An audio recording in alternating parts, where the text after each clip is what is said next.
Hello cinephiles, welcome to the 18th episode of the invincible comic series. तो बिना कोई और टाइम वेस्ट किए सीधा चलते हैं इशू 24 पर। तो जैसा हमने इशू 22 और 23 में देखा था कि इनविंसिबल का नया सूट अपनी पहली फाइट में फट गया था और उसी को रिप्लेस कराने के लिए मार्क अभी आर्ट के पास आया होता है। यहाँ हम देखते हैं कि आर्ट ने नए कॉस्ट्यूम में मार्क के बूट्स का डिज़ाइन थोड़ा चेंज कर दिया होता है, जो कि मार्क को पसंद आता है। जिसके बाद मार्क नए सूट के इतनी जल्दी फटने का रीज़न पूछता है, जिस पर आर्ट कहता है कि उसे वो फैब्रिक किसी गवर्नमेंट के आदमी से ही मिला था, जिसने शायद आर्ट को बेवकूफ़ बना दिया। खैर, इस सब बातों के बाद आर्ट मार्क से पूछता है, मार्क तुमने लास्ट टाइम अपनी मम्मी से कब बात करी थी? मार्क जवाब देता है, मुझे याद नहीं आ रहा, शायद 1 या 2 हफ्ते पहले। जिस पर आर्ट कहता है, देखो एक नॉर्मल कॉलेज किड के हिसाब से ये कोई बड़ी बात नहीं होती। तुम बड़े हो रहे हो और इस टाइम पर घर से दूर जाना अच्छा होता है, पर तुम्हारा केस अलग है। तुम्हारी माँ को पता है कि तुम 2 सेकंड में उससे मिलने जा सकते हो और ये बात उसे हर्ट कर रही है। मार्क कहता है, मुझे पता है, मैं जाने की सोचता भी हूँ, पर उस घर में मेरी डैड के साथ इतनी सारी यादें हैं। जब से मैं वहाँ से निकला हूँ मेरा उन सब चीज़ों से ध्यान दूर रहता है और इसलिए अब मैं वापस जाना नहीं चाह रहा हूँ। आर्ट कहता है, पर वो तुम्हारी माँ है मार्क, तुम्हें उससे मिलना चाहिए। जिस पर मार्क आर्ट को सॉरी कहकर कहता है, तुम सही कह रहे हो, मैं उससे जल्दी मिलने जाऊँगा। इसके बाद बातों बातों में मार्क के मुंह से उसके और एम्बर के बीच हुए रंगारंग कार्यक्रम का सच निकल जाता है। जिस पर आर्ट उसे जज नहीं करता है और कहता है कि तुम उस एज में आ चुके हो, बस थोड़ा केयरफुल रहना। वैसे भी तुम अब खुश लग रहे हो। मार्क कहता है, हाँ मैं अब खुश तो हूँ। सीन फास्ट फॉरवर्ड होता है और हम देखते हैं कि आर्ट की बात सुनकर मार्क अपने घर डेबी से मिलने चले जाता है। आसपास में किसी को शक ना हो इसलिए मार्क अपने रूम की खिड़की से घर में एंट्री लेता है और नीचे हॉल में बैठी डेबी से मिलने जाता है। डेबी मार्क को देखकर काफ़ी खुश हो जाती है और मार्क देखता है कि डेबी उस टाइम पे कुछ पढ़ रही होती है। जिस पर मार्क पूछता है कि वो क्या पढ़ रही है। डेबी कहती है, रियल एस्टेट की बुक्स। मार्क उसका रीज़न पूछता है। डेबी बताती है, मैंने रियल एस्टेट की क्लास में एनरोल किया है और अगर सब कुछ सही रहा तो कुछ हफ्तों में मैं एक रियल्टर बन जाऊंगी। मार्क पूछता है, पर क्यों, आपको जॉब की ज़रूरत तो है नहीं? डेबी बताती है कि कैसे वो आजकल अकेला फील कर रही है, जिससे उभरने के लिए वो ये जॉब करना चाहती है। उसके अलावा डेबी ये भी बताती है कि उसके पास बिजनेस की डिग्री भी है, जिसका वो कभी यूज़ ही नहीं कर पाई। इस सब के बाद डेबी मार्क से पूछती है कि उसके साथ आजकल क्या चल रहा है। जिस पर मार्क बताता है कि उसने एम्बर को अपने इनविंसिबल होने के बारे में बता दिया है और ये सुनकर डेबी परेशान हो जाती है और चिल्लाते हुए कहती है, तुमने ऐसा क्यों किया? मैं उस लड़की को अच्छे से जानती भी नहीं हूँ अभी। मार्क इस बात पर गुस्सा होते हुए कहता है, वेल जानता तो मैं भी क्लियर को नहीं था, पर आपने उसे मेरे बारे में बता दिया था। डेबी जवाब देती है, क्लियर का हस्बैंड भी सुपर हीरो है तो उस पर भरोसा किया जा सकता है। जिस पर मार्क कहता है, तो एम्बर पर भी भरोसा किया जा सकता है, मैं उससे प्यार करता हूँ। जिसके बाद डेबी परेशान होकर मार्क से उन लोगों की लिस्ट बताने को कहती है जिन्हें उसकी आइडेंटिटी के बारे में पता है। लिस्ट बनाते टाइम मार्क विलियम का भी नाम लेता है और डेबी को अभी तक विलियम की सच्चाई जानने के बारे में पता नहीं होता है। तो विलियम का नाम सुनकर डेबी शॉक में एक और बार चिल्ला जाती है और मार्क बताता है, विलियम ने खुद ही मेरी आइडेंटिटी फिगर आउट कर ली थी। ये सब छुपा पाना आसान नहीं है जैसा मूवीज़ में लगता है, सिर्फ चश्मा लगा लेना काफ़ी नहीं है। तो लास्ट लाइन में रॉबर्ट कर्कमैन ने सुपरमैन का रेफरेंस दिया है। खैर, ये सब सुनने के बाद डेबी को थोड़ी चिंता होती है और वो मार्क को ज़्यादा केयरफुल रहने के लिए कहती है, नहीं तो इसी तरह से अगर चलता रहा तो मार्क के विलन्स उसके दोस्तों और जानने वालों को हार्म कर सकते हैं। बाकी आगे बढ़ने से पहले अगर चैनल पर नए हो तो उसे सब्सक्राइब करके बगल में दिए बेल आइकन को भी दबा देना और वीडियो पसंद आ रही हो तो इसे लाइक करके अपने दोस्तों के साथ भी शेयर करना। खैर, सीन फास्ट फॉरवर्ड होता है और हम देखते हैं कि मार्क वापस अपने रूम में आ चुका होता है। यहीं शायद किसी लड़की से रिजेक्ट होकर आया हुआ विलियम भी गुस्से में तिलमिला रहा होता है और मार्क को देखकर कहता है, तुम अभी तक कहाँ थे? मार्क कहता है, कहीं नहीं, बस ऐसे ही। विलियम कहता है, मैंने रिक और तुम्हें कल रात मूवी देखने के बाद से ही नहीं देखा है, मुझे लगा तुम दोनों साथ में कहीं चले गए हो। तुम थे कहाँ? मार्क थोड़ा स्माइल करते हुए कहता है, कहीं नहीं, अभी तुम मुझे अकेला छोड़ दो, मैं अपने असाइनमेंट्स डाउनलोड कर रहा हूँ। विलियम उसे देखकर कहता है, तुम ऐसे हंस क्यों रहे हो?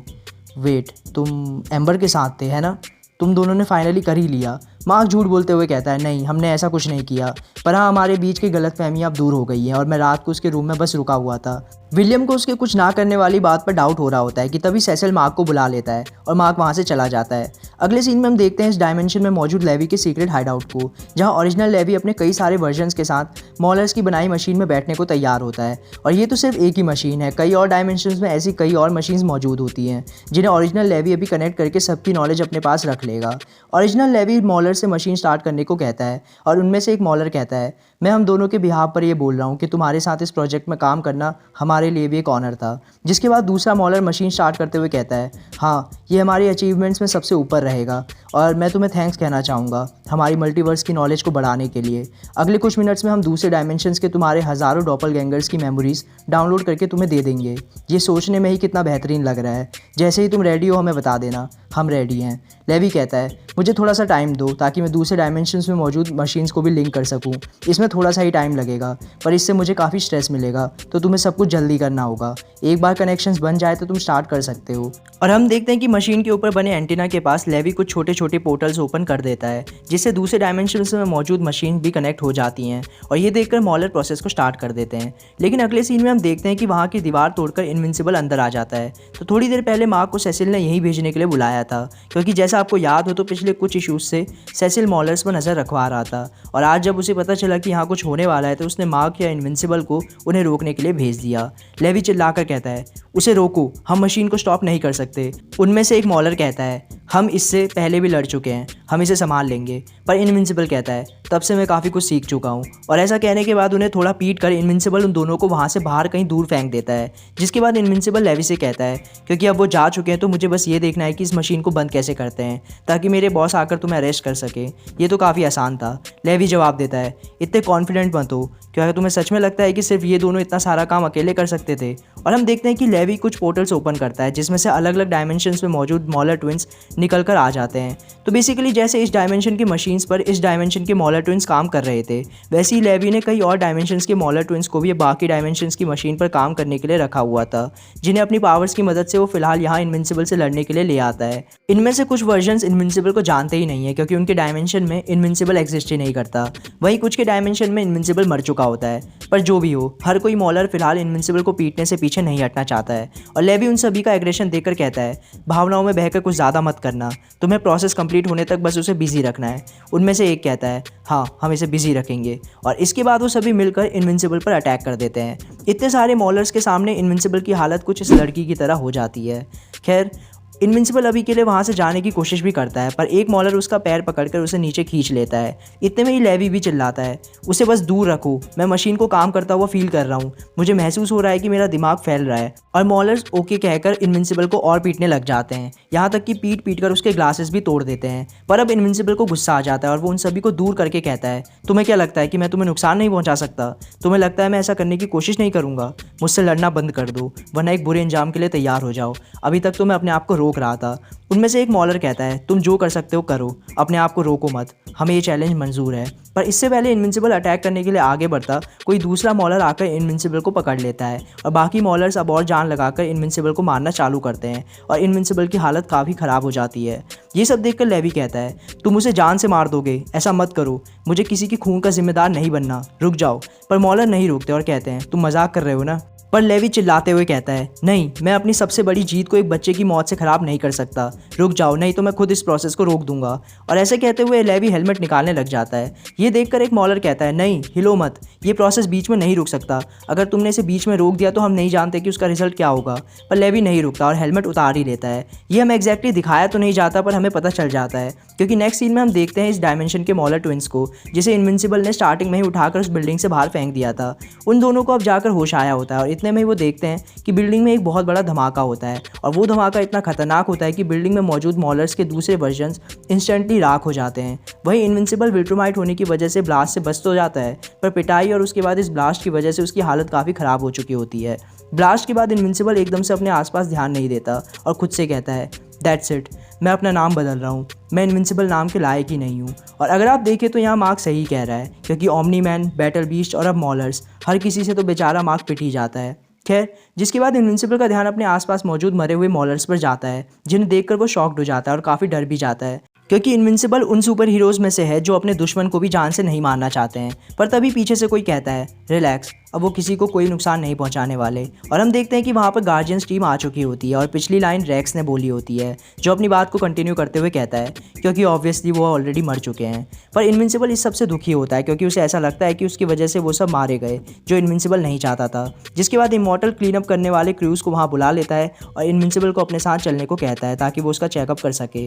दूसरी तरफ दूर खड़े इस डायमेंशन के मॉलर्स में से भी अब सिर्फ एक ही मॉलर बचा होता है, क्योंकि बचे हुए मॉलर ने ब्लास्ट के टाइम दूसरे मॉलर को अपनी शील्ड की तरह यूज़ कर लिया था, इसलिए उनमें से एक मर जाता है और एक बच जाता है। पर ब्लास्ट इतना ज़्यादा इंटेंस होता है कि बचे हुए मॉलर का भी आधा मुंह गल चुका होता है, पर फिर भी वो जैसे जैसे तैसे बिल्डिंग के मलबे तक जाता है और वहाँ से मलबा हटाकर अपनी काम की चीज़ ढूंढ रहा होता है। इतने में ही उसे एक आवाज़ आती है जो कहती है, हमने कर दिखाया।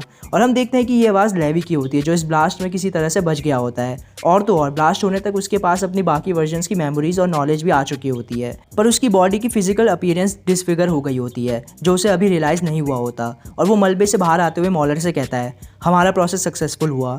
मैं हर गुजरते सेकंड के साथ हज़ारों दुनियाओं की नॉलेज अपने ब्रेन में फ्लो होते हुए फील कर सकता हूँ। हमने कर दिखाया। मॉलर अपनी आंखें उससे दूर फेरते हुए कहता है, तुम्हारी सक्सेस की डेफिनेशन काफ़ी अजीब है। जिसके बाद उसे रियलाइज़ होता है कि उसकी बॉडी के साथ क्या हो गया है, और वो रोते हुए कहता है, ये उसने क्या किया, मैं एक मॉन्स्टर बन चुका हूँ। और रोते हुए ही उसकी आंखों और मुंह से खून भी निकलने लग जाता है। और वो मॉलर से पूछता है, मुझे उस लड़के के बारे में बताओ जिसने प्रोसेस में इंटरफेयर किया।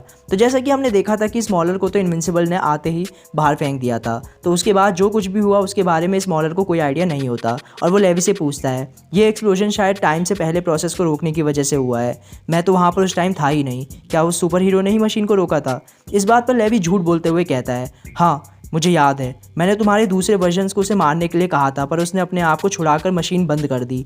मैं इसके लिए उसे छोड़ूंगा नहीं। मॉलर बताता है, मुझे ये तो पता नहीं कि वो कहाँ मिलेगा, पर उसे इनविंसिबल के नाम से जाना जाता है। लेवी कहीं जाते हुए कहता है, हाँ इनविंसिबल, मुझे बाकी डायमेंशन से भी उसके बारे में पता चल रहा है, मैं उसे मार दूंगा या शायद उससे भी कुछ ज़्यादा बुरा करूँगा।